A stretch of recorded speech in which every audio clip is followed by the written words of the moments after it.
Hi hello friends, welcome back to media talks. நான் உங்கள் Mounika. So இன்றைக்கி எபிசோடுமே ரொம்பவே என்ஜாய் பண்ணுற மாதிரி தான் எடுத்துகிட்டு போயிட்டுருக்காங்க. ஸோ மிட் வீக் ப்ரோமோலாம் நம்ம எதிர்பார்க்க முடியாது. பிகாஸ் ஆல்ரெடி வந்து பார்த்திங்கன்னா சண்டே ப்ரோமோலே பாதி சீன் தான் வந்து டெலிகாஸ்ட் ஆகிட்டுருக்கு. நாளைக்கு வந்து அந்த பூ தூக்கி போடுற சீனும், அதுக்கப்புறம் வந்து பார்த்திங்கன்னா ரோட்டில் போகும்போது விஜய் வந்து காவேரி போக சொல்லுவாங்க இல்லையா, அந்த ஒரு ட்ராக்கும் வந்து நடக்க போகுது. இன்றைக்கி episode full and full enjoy பண்ணுற மாதிரி தாங்க இருக்குது. ஸோ வாய்ஸ் மாடுலேஷன் ஒவ்வொரு நாளுமே வந்து வேறு லெவலில் இருந்துகிட்ருக்கு. ஸோ ரொம்ப அழகாக வந்து பண்ணிகிட்ருக்காங்க. விஜயோட ஆக்டிங் அண்ட் காவேரியோட எக்ஸ்பிரஷன். இன்னைக்கு எபிசோடில் காவேரி வந்து பார்த்திங்கன்னா நிறைய க்யூட்டான எக்ஸ்பிரஷனுமே வந்து காமிச்சிருப்பாங்க. ஸோ விஜய் வந்து அவ்வளோ ரசிக்கிறது விஜய்க்கே புரிஞ்சிருக்க லெவலுக்கு வந்து ரசிக்கிறாங்க பாருங்கள். ஸோ என்ன தான் வந்து அத்தை திட்டினாலும் நம்ம அதெல்லாம் யோசிக்கக்கூடாது, நம்மளை காவேரிக்கு நம்ம ரசிக்கிறாள் அப்படிங்கிறதுமே அதில் புரிஞ்சிருக்காங்க. அது மட்டும் இல்லை, இன்றைக்கி எபிசோட் வந்து ஒரு விஷயம் நோட் பண்ணியிருப்பீங்க. ஸோ லவ் பண்ணுற நிறைய பேருக்கு வந்து இது ரொம்ப கனெக்ட் ஆகும்னு நினைக்கிறேன். பிகாஸ் நம்ம லவ்வரையோ நம்மளுக்கு பிடிச்சவங்களையோ போய் அடிக்கடி மீட் பண்ணணுன்னா இந்த மாதிரி அதுக்கு ஏதாச்சும் ஒரு காரணம் தீரத்துக்காகவே இந்த மாதிரி ஒரு சில்லித்தனமான விஷயங்கள் நிறைய பண்ணியிருப்பாங்க.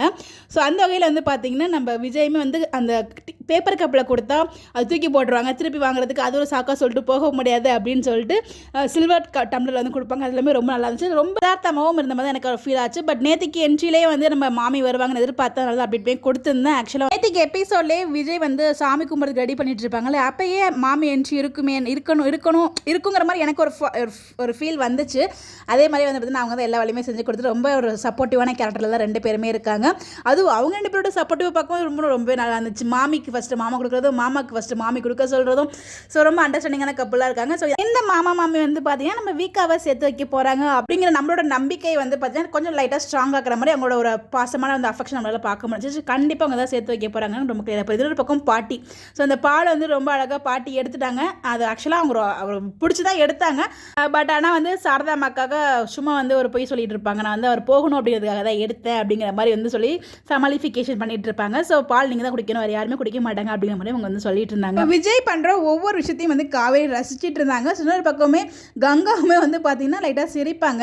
யாரோ ஒருத்தர் அனுப்பிச்சுடுங்க, அவங்க தான் வரணும் அவசியம் இல்லை, இந்த அக்கா கூட வந்து விளக்கேற்றலாம் அப்படின்னு சொல்லுவாங்க. அப்போ கூட கான்ட்ராக்ட் பற்றி கொஞ்சம் லைட்டாக வந்து அவங்க அம்மா பேசுவாங்க. சாரதாமையா இவ்வளோ ஹர்ட் பண்ணுற மாதிரி பேசுகிறாங்கன்னு தெரியல, நமக்கே ஆனால் அவ்வளோ கடுப்பாக தான் இருக்காங்க பேசுறதை பார்க்கும்போது. விஜய் இந்த அளவுக்கு எப்படி இருந்தால் மனுஷன் இந்த அளவுக்கு இறங்கி போயிருக்காரு, பட் ஆனால் அவங்க வந்து பார்த்தீங்கன்னா இவ்வளோ ஹர்ட் பண்ணுறாங்களே அப்படின்னு சொல்லிட்டு இதெல்லாம் நம்ம விஜய் சொன்ன ஒரு வார்த்தை நம்ம டைலாக் யோசிக்கணும்.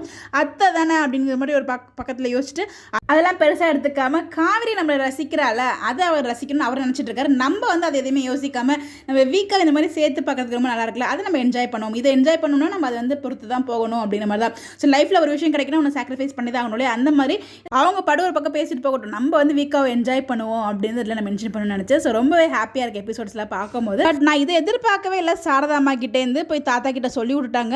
தாத்தா பேசும்போது எனக்கு கொஞ்சம் கஷ்டமாக இருந்துச்சு. சாரதா அம்மா கிட்ட நாங்களும் நிம்மதியாக தான் இல்லை அப்படின்னு சொல்லும்போது எனக்கு லைட்டாக கொஞ்சம் ஃபீல் ஆச்சு.